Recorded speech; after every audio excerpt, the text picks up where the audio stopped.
যুব সমাজ ধ্বংসকারী এই মোস্তফা সরোয়ার ফারুকী, মানে তাকে কি জন্য নিয়োগ দেওয়া হয়েছে বুঝতেছি না। তবে এতটুকু ওনার সম্পর্কে যেটা জেনেছি এর আগে, সেটা হলো যে আপনি 1995 টু 2005 এই সময়ের ভিতরে যে সিনেমা নাটকগুলো আমরা দেখতাম, আমাদের পরিবার মোটামুটি নিয়ে দেখা যেত, বা সেখানে মানে জাতীয়তাবাদের পাশাপাশি ইসলামী মূল্যবোধেরও কিছু কথাবার্তা থাকতো। আহ, হাদিস কোরআন বা আমাদের নবী যেই বলেছে ইত্যাদি ইত্যাদি। বাট গত এই 12-15 বছর আপনি যদি বাংলাদেশ চলচ্চিত্রের দিকে একটু খেয়াল করেন, বা বিশেষ করে বাংলা নাটকগুলা এতটাই অশ্লীলতার বেহায়াপনায় ভরে গেছে, এগুলোর জন্য কিন্তু এই মোস্তফা সরোয়ার ফারুকীরাই দায়ী। বাংলাদেশে কি এতই লোকের অভাব পড়ে গেছে যে আপনার বিজ্ঞ কোনো লোক নেই, যারা আওয়ামী লীগের গায়ে আওয়ামী লীগের গন্ধ আছে যাদের গায়ে, তাদেরকেই উপদেষ্টাতে নিতে হবে? বাংলাদেশে কি আর লোক ছিল না? ভবিষ্যৎ গন্তব্যটা আসলে কোথায়? আমরা দেখতে পাচ্ছি যে দিনের পর দিন উপদেষ্টাদের শপথ নেওয়ার মাধ্যমে তাদের সংখ্যা বাড়ানো হচ্ছে, এবং অধিকাংশ সময়ে বিতর্কিত কিছু ব্যক্তিদের শপথ নেওয়ানো হচ্ছে। এদের এজেন্ডা কি আমরা সকলে দেখতে পাচ্ছি, তাদের অতীত আমরা সবাই ক্লিয়ার দেখতে পাচ্ছি, তারপর আমরা কিছু করতে পাচ্ছি না কেন? আমরা বিপ্লবটা এনে দিয়েছি। আমি একজন ছাত্র, আমি রাজপথের ছাত্র, যার কারণে আমি পরিচয় গোপন রেখেছি, কিন্তু আমরা কিছু করতে পারছি না। এটা একটা প্রশ্ন যে আমাদের কি করণীয় হতে পারে এ পর্যায়ে। আর একটা গুরুত্বপূর্ণ বিষয় হচ্ছে, আমরা যদি মাঠে নামি তাহলে আওয়ামী লীগ একটা চান্স পেয়ে যাবে, একটা চান্স পাবে। আমরা যদি মাঠে নামি এই সরকারের বিরুদ্ধে, তাহলে আওয়ামী লীগ চান্স পাবে, এবং বিদেশি অনেক শত্রু যারা আমাদের দেশের ভালো চায় না, তারা একটা সুযোগ পাবে। আমাদের আবার দেখা যাবে একটা ট্রাম্প কার্ড পেয়ে তারা আমাদের বিরুদ্ধে, আমাদের দেশের বিরুদ্ধে আরো সহিংস উগ্রবাদ এসব কিছু ছড়িয়ে দিচ্ছে। দ্বিতীয় প্রশ্ন হচ্ছে, আমরা ভারতীয় থাবার হাত থেকে কিভাবে রক্ষা পাবো? সাম্প্রতিক বিষয়টা, ট্রাম্পের ছবি নিয়ে আন্দোলন করছে, এবং ভারতীয় মিডিয়ারা যে নোংরা ভাবে এই বিষয়টাকে উপস্থাপন করছে, তা শুধু দৃষ্টিকটুই না, তা বলবো একদম নিম্ন মন মানসিকতার অধিকারী ব্যক্তিরাই করতে পারে। কেন জানি না যে ভারতীয় অধিকাংশ মিডিয়ার ব্যক্তিরা এরকম, তারা বাংলাদেশি বিদ্বেষী। অথচ কিছুদিন আগে যখন হাসিনা ক্ষমতায় ছিল, তারা বাংলাদেশের নিয়ে অনেক বড় বড় বড় বড় কথা লিখতো। জানি না যে কেন তারা সবসময় মানে হাসিনাকে ভালোবাসে, অন্যকে ভালোবাসে না। একটু সময় দিবেন। আর একটা প্রশ্ন হচ্ছে, গুরুত্বপূর্ণ প্রশ্ন, আমাদের বাংলাদেশের একটি খুবই বড় একটি দল, জাতীয়তাবাদী দল, সেই দলের ভারপ্রাপ্ত চেয়ারম্যান জনাব তারেক রহমান, প্রায় 9 মাসের বেশি সময় হয়ে গেল দেশের স্বাধীনতা পুনরুদ্ধারের, কিন্তু সে এখনো কেন দেশে ফিরছে না? তার একজন অসুস্থ মা আছে, 90 দিন হাতে পাওয়ার পরও তার সাথে দেখা কেন এখন পর্যন্ত করলো না?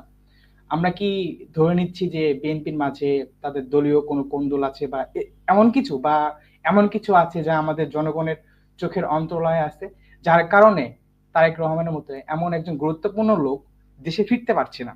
হ্যাঁ, আর একটা প্রশ্ন, একটু আগে যিনি বললেন আর কি, আমি তার নাম ভুলে গেছি, তিনি সলিমুল্লাহ খানকে নিয়ে হয়তো কিছু একটা ভুল ধারণা রাখেন। তিনি হয়তো বা জানেন না যে জনাব সলিমুল্লাহ খান একজন জ্ঞানী, ঠিক আছে, তিনি একজন জ্ঞানী প্রখ্যাত ব্যক্তিত্ব, তবে তিনি কিন্তু সমকামীদের প্রমোট করার মধ্যে একজন অন্যতম ব্যক্তি। হয়তোবা তিনি জানেন না, ফরহাদ মাঝার, সলিমুল্লাহ খান, এরা সবাই সমকামীদের প্রমোট করার মধ্যে অগ্রণী ভূমিকা পালন করে। তারা মুখে মিষ্টি কথা বলে, কিন্তু তাদের এজেন্ডা আমরা জানি। একটা বিষয়, একটু সংক্ষেপে বলতে, আরো অনেক দর্শক আছেন আমাদের, সবাইকে একটু সুযোগ দিতে হবে। নাসির আহমেদ। জি মনির ভাই, ধন্যবাদ আপনাকে। সেই সময় সালাম জানাচ্ছি, আসসালামু আলাইকুম। আমি মারুফ স্যারকে কয়েকটি প্রশ্ন রাখবো, আশা করছি প্রশ্নগুলো আমাদের বাঙালি জাতির অনেকের মনের কথা। সেটি হচ্ছে, আমি সর্বপ্রথম যে কথাটি বলতে চাচ্ছি, আমি রংপুর ডিস্ট্রিক্টের কুড়িগ্রাম জেলা থেকে বলছি। আমাদের মুক্তিযুদ্ধের সর্বপ্রথম শহীদ কিন্তু রংপুরের, এবং এই 24-এর যে মুক্তিযুদ্ধ যেটাকে বলা হচ্ছে যে আমরা দেশকে স্বাধীন করলাম, সেই শহীদটাও কিন্তু আবু সাইদ আমাদের রংপুরের। দুঃখজনক হলেও সত্য যে আমাদের এই রংপুর ডিস্ট্রিক্টের কোনো উপদেষ্টা, কোনো ব্যক্তিকে উপদেষ্টা মণ্ডলীতে রাখা হয়নি, এটি একটি বড় কথা। আরেকটি কথা হচ্ছে যে বাংলাদেশে কি এতই লোকের অভাব পড়ে গেছে যে আপনার বিজ্ঞ কোনো লোক নেই, যারা আওয়ামী লীগের গায়ে আওয়ামী লীগের গন্ধ আছে যাদের গায়ে, তাদেরকেই উপদেষ্টাতে নিতে হবে? বাংলাদেশে কি আর লোক ছিল না? আজকে যে কোনো কিছু বিষয়ে কথা হলেই ছাত্ররা যেমন বলতেছে যে আমরা সবার সামনে ছিল, অবশ্যই ছাত্রদেরকে সামনে রাখতে হবে।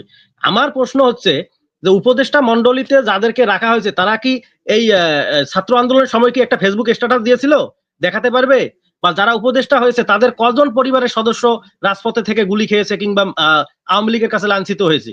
কিন্তু আমি যদি আজকে বলি, যে কথাটি বলবো একটু অবশ্যই কথাগুলোর উত্তর স্যার আপনি দেবেন, যে বাংলাদেশে যতগুলো রাজনৈতিক দল এই ফ্যাসিস্ট আওয়ামী লীগের বিরুদ্ধে ষড়যন্ত্র মোকাবেলা করে দীর্ঘ 18টি বছর যুদ্ধ করেছে, এই সমস্ত, শুধু আমি বিএনপি কে বলবো না, বিএনপি, জামাত, আপনার জাতীয়বাদী ব্যতীত যারা আওয়ামী লীগের স্বৈরশাসকের বিরুদ্ধে ছিল, এই রাজনৈতিক দলের ব্যক্তিদেরকে দু একজনকে করে নিয়ে যদি উপদেষ্টা মন্ডলী বানা যেত, তাহলে বাংলাদেশ আজকে এই বিশৃঙ্খল পরিস্থিতি হতো না। আমি চ্যালেঞ্জ দিয়ে বলতে পারি যে রাজনৈতিক ব্যক্তিত্ব, রাজনৈতিক পরিচিত মুখ ছাড়া কখনোই কোনো সরকার দেশ পরিচালনা করতে পারবে না। কেননা রাজনীতিবিদরা জানে কিভাবে কি কন্ট্রোল করতে হবে। আজকে যে সরকারটা চলতেছে এটি তো আওয়ামী লীগের বিপাট হিসেবে চলতেছে। মানুষের মুখে তো এখন একটাই কথা হচ্ছে যে কোন সরকারের কাছে আমরা আছি। একটি তৃতীয় লিঙ্গের যে আমরা যাদেরকে হিজলা বলি, আর তাদেরকে দেখলেও তো বোঝা যায় যে এটা তৃতীয় লিঙ্গ। কিন্তু এই যে সরকারটা যে আছে, আমরা এই সরকারটাকে তো আমরা নিজেই বুঝতে পারতেছি না এটা কোন সরকারের আওতায় আমরা আছি। এখন আমি স্যার আপনার কাছে যে প্রশ্নটি রাখতে চাচ্ছি, কয়েক সেকেন্ডে শেষ করব, যে সমস্ত রাজনৈতিক দল, শুধু আওয়ামী লীগের দোসর যে সমস্ত দল ছিল এগুলোকে ব্যতীত রেখে যদি দুজন একজন করে লোক নিয়ে যদি একটি রাজনৈতিক ফেস নিয়ে যদি উপদেষ্টা মন্ডলী বানা যেত, তাহলে আসলে আজকে বাংলাদেশের পরিস্থিতি এই হতো কিনা স্যার আপনি এই বিশ্লেষণটা করলে আমি খুব খুশি হব। ধন্যবাদ মনির ভাই আপনাকে। আসসালামু আলাইকুম। ধন্যবাদ আপনাকে। ধন্যবাদ মনির। ধন্যবাদ এনাম ভাই এবং ক্যাপ্টেন রাজু স্যার। আসসালামু আলাইকুম। আওয়ামী লীগের গত 50 বছরের ইতিহাসে গণতন্ত্রের কোনো অধ্যায় নাই, আছে খুন, গুম, রাজধানী, সন্ত্রাস, দেশের লুটপাট। তাহলে সেই আওয়ামী লীগকে নিষেধ করতে বা নিষিদ্ধ করতে বিএনপি কেন ইতস্তত করতেছে? তাদের কি সমস্যা? তাদের তো অন্যতম দোষর রাষ্ট্রপতি, তাকে অপসারণে ইতস্তত বোধ করতেছে, রাজনৈতিক সংকট দেখা দিবে বলতেছে, সাংবিধানিক সংকট দেখা দিবে বলতেছে। বিএনপির কি আসলে দূরদর্শিতার অভাব, দূরদর্শী রাজনীতিবিদের অভাব? তাদের গত 17 বছরে তো কোনো শিক্ষা হয় না রাজনৈতিক, আমার মনে হচ্ছে তারা যেভাবে কথাবার্তা বলছে, যে ভারতের কারণে আমাদের দেশের এত বিশৃঙ্খলা, সেই ভারতের তোষামতি করতেছে বিএনপি। তাহলে আমাদের জনগণের এত কষ্ট কি বৃথা যাবে? দেখেন, গত 3 মাসে অনেক বৈঠক হয়েছে ডক্টর ইউনূসের সাথে রাজনৈতিক নেতৃবৃন্দের। ওনারা কেন উপদেষ্টাদের বিষয়ে ওনাদেরকে অবহিত করেন না, উপদেষ্টার নাম প্রস্তাব করেন না, বা রাজনৈতিকভাবে সর্বদলীয় সরকার গঠন করার প্রস্তাব দিচ্ছেন না? আমরা তো গত সরকারের বিরুদ্ধে, হাসিনার বিরুদ্ধে এনাম ভাই এখানে কত তর্ক বিতর্ক করেছি, কত গালিগালাজ শুনেছি আওয়ামী লীগদেরকে, জামাত বিএনপি ট্যাগ দিয়েছে আমাদেরকে। রেমিটেন্স যোদ্ধা হিসাবে আমি একজন উপদেষ্টা হতে চাই, রেমিটেন্স যোদ্ধা হিসাবে ক্যাপ্টেন মারুফ স্যারকে উপদেষ্টা বানাতে চাই। এখানে সবাইকে অ্যাক্টিভেট করার জন্য, সুপরিচালনা করার জন্য, মানুষকে এই অ্যাক্টিভেট করার জন্য এনাম ভাই অবদান রেখেছেন। এনাম ভাইকে একজন উপদেষ্টা বানানো হোক, তাইলে আমরা দেশের মানুষ শান্তি পাবে। আমরা বুঝি জনগণের কি সমস্যা। আমরা তো অনেক স্যাক্রিফাইস করেছি, আমাদেরকে অনেকে হুমকি ধমকি দিয়েছে আওয়ামী লীগের সময়, আমরা তো এগুলা সবকিছু মোকাবিলা করে এই পর্যন্ত এসেছি। তাহলে উপদেষ্টা নিয়োগে কেন বিএনপি, জামাত ইসলামী বা অন্যান্য রাজনৈতিক নেতৃবৃন্দর নাম প্রস্তাব করতেছে না? ওনাদের দলে তো অনেক অভিজ্ঞ লোকজন আছে, ওনারা কেন নাম প্রস্তাব করে না? আমাদের দেশের সমস্যার সমাধান না করে, দেশের সমস্যা না বুঝে ওনারা বিভিন্ন সময়ের সাথে, বিভিন্ন রাষ্ট্রদূতের সাথে মিটিং করেন। আমাদের যে যারা হাসপাতালে আছে তাদেরকে খোঁজ খবর নিচ্ছে না কেন বিএনপি, জামাত? প্রথমে কিছু করেছেন, এখন তো কোনো খবর নিচ্ছেন না। তাহলে আমাদের দেশের মানুষের আকাঙ্ক্ষা কি, রাজনৈতিক আকাঙ্ক্ষা কি? তাহলে মানুষ কি বুঝবে? জনগণের কাছে কার কাছে মানুষ ভরসা পাবে? ওনারা শুধু নির্বাচনের কথা বলেন, নির্বাচন দিলে কি সব সমস্যার সমাধান হবে? সমস্যার সিস্টেমের পরিবর্তন না হলে, যে সিস্টেম হাসিনা করে গেছে এই সিস্টেমের পরিবর্তন না হলে দেশের কোনো উন্নতি হবে না, দেশের ভাগ্য পরিবর্তন হবে না। জনগণের যে শিবিরে ছিল, যে বিশৃঙ্খলার মধ্যে ছিল, সেই বিশৃঙ্খলার মধ্যে জনগণ থাকবে। ভিতরে ভিতরে রাজনৈতিক নেতৃবৃন্দের লাভ হবে, রাজনীতি করলে ওনাদের ব্যবসা হবে, প্রজেক্ট করবে, ওনাদের পকেট ভারী হবে। তাহলে জনগণ তো সারা জনগণ গত 50 বছরে যেরকম ছিল এখনো তেমনই থাকবে। তাহলে আমাদের কি লাভ হলো এত আন্দোলন করে, এত মায়ের বুক খালি করে কি লাভ হলো? ধন্যবাদ আপনার সবাইকে। ধন্যবাদ আপনাকে। আবু বকর। মনির ভাই, রাজু ভাই, আসসালামু আলাইকুম। আশা করি ভালো আছেন আপনারা দুজনেই। সেটা হলো, এই আমাদের যুব সমাজ ধ্বংসকারী এই মোস্তফা সরোয়ার ফারুকী, মানে তাকে কি জন্য নিয়োগ দেওয়া হয়েছে বুঝতেছি না। তবে এতটুকু ওনার সম্পর্কে যেটা জেনেছি এর আগে, সেটা হলো যে আপনি 1995 টু 2005 এই সময়ের ভিতরে যে সিনেমা নাটকগুলো আমরা দেখতাম, আমাদের পরিবার মোটামুটি নিয়ে দেখা যেত, বা সেখানে মানে জাতীয়তাবাদের পাশাপাশি ইসলামী মূল্যবোধেরও কিছু কথাবার্তা থাকতো, হাদিস কোরআন বা আমাদের নবী যেই বলেছে ইত্যাদি ইত্যাদি। বাট গত এই 12-15 বছর আপনি যদি বাংলাদেশ চলচ্চিত্রের দিকে একটু খেয়াল করেন, বা বিশেষ করে বাংলা নাটকগুলা এতটাই অশ্লীলতার বেহায়াপনায় ভরে গেছে, এগুলোর জন্য কিন্তু এই মোস্তফা সরয়ার ফারুকীরাই দায়ী। এরা পুরা বাঙালি মুসলমানদের যে কৃষ্টি কালচার সেগুলোরে ধ্বংস করার জন্য প্রজেক্ট নিয়েছে হাতে, এবং সরাসরি মানে ভারতের প্ররোচনায়। এবং তারা কিন্তু মানে ইন্ডিয়ান যে সংস্কৃতি বা কালচার বা হিন্দুয়ানি সংস্কৃতি সেইটাই তারা প্রতিষ্ঠা করতে চেয়েছিল। তাদের নাটক সিনেমা থেকে ওইগুলোতেই পাওয়া যায়। বর্তমান তাদের যে নাটক সিনেমাগুলো কারণে আমাদের বাঙালি মেয়েরা বিশেষ করে ইসলাম থেকে অনেক দূরে চলে গেছে। তারা মানে যে মহিলারা সাধারণত মাথায় কাপড় দেয় বা ইয়াং মেয়েরা তারা ওড়না ব্যবহার করে, সেইগুলা তারা যে ব্যবহার অনেকে করে না, এটা তারা খারাপও মনে করে না, মনে করেন এটা স্বাভাবিক।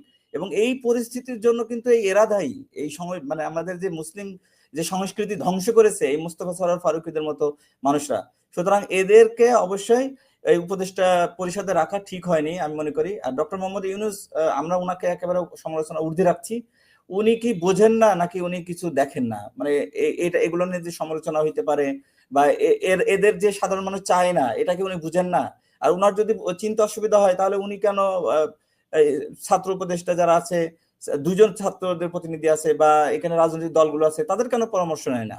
এটা একটা। আরেকটা বিষয় হচ্ছে, না বললে নয়, সেটা হলো আমার কাছে কেন জানি মনে হচ্ছে বিএনপির একটা সুন্দর কিন্তু একটা ইমেজ ছিল, যেটা আমরা গত 15 বছর মনে করেন যে আমরা বিভিন্ন জায়গায় তারা প্রোগ্রাম করেছে, আমরা দিন রাত জেগে দেখছি, রাতে প্রোগ্রাম হয়েছে, দিনে হয়েছে, সারা রাত আমরা এগুলো সাপোর্ট করেছি। কিন্তু বর্তমানে তাদের কর্মকাণ্ড মোটেও সাপোর্ট করা যাচ্ছে না। তারা কেন জানি মনে হচ্ছে ভারতেরই মানে পদলেহন করতে চাচ্ছে, মানে ভারত মানে তাদের পদলেহন করে ক্ষমতায় যাবে এবং টিকে থাকবে। এবং আমার মনে হয় বেগম খালেদা জিয়া সহ তারেক রহমানের উচিত অনতি বিলম্বে যারা বিশেষ করে ভারতপন্থী নেতা আছে তাদেরকে দ্রুত অবসরে পাঠানো উচিত। কারণ আমার মনে হচ্ছে এরা ভারতের এজেন্ট হয়ে কাজ করতেছে, শুধুমাত্র বিএনপি যেন ক্ষমতা থেকে দূরে থাকে সেই কারণে এদের থেকে আমার মনে হয় তারেক রহমানের মানে সতর্ক হওয়া উচিত। ধন্যবাদ। জি।